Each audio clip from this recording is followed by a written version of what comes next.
American-Statesman correspondent San Marcos, despite the fact that oddsmakers have Texas State favored to win its home opener against Florida International by 2 touchdowns, the Bobcats are facing a team coming off an overtime win while they stumbled in a lopsided loss in which they also were favored. "It's really the same scenario," said Texas State coach Jake Spavital, referring to Nevada's 38-14 win. "I bet you where FIU is from week 1 to week 2 is completely different.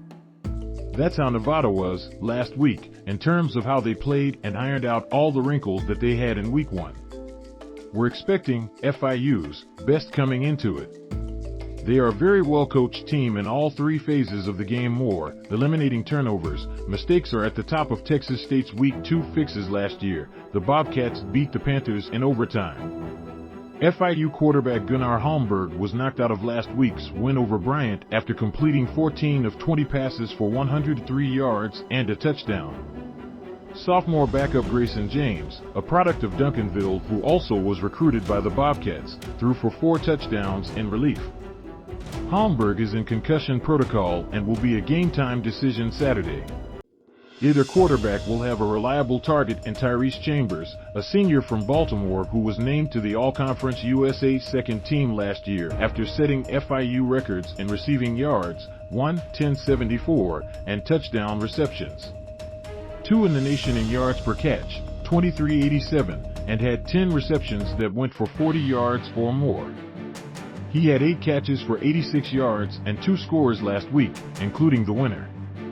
More, Cedar Park's Bell brothers are making a quick impact at Texas State. Chambers is a weapon, Spavital said.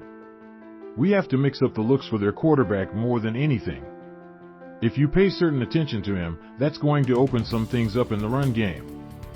There's going to be some situational downs where we've got to understand where he's at on the field at all times. If you give that guy any space, he's going to do something special with it." FIU gave up 37 points to an FCS program last week, but has an experienced, opportunistic defense, players said. Nose guard Davion Strickland, a second-team All-Conference selection last year, is the top returning tackler. He had 4 tackles and a sack in the opener. And former North Carolina linebacker Alex Nobles recorded 5 tackles, 2 tackles for loss, and a sack in his first game at FIU. Texas State's defense faces a different kind of challenge this week, going from Nevada's run-heavy offense to FIU's multiple, air raid attack. "You can only do 2 things. You can run the ball, and you can pass the ball," Bobcats linebacker Sione Tupou said. "The thing that FIU does differently is they'll present it a million different ways. That's what we need to work on this week, is identifying when they get in certain formations.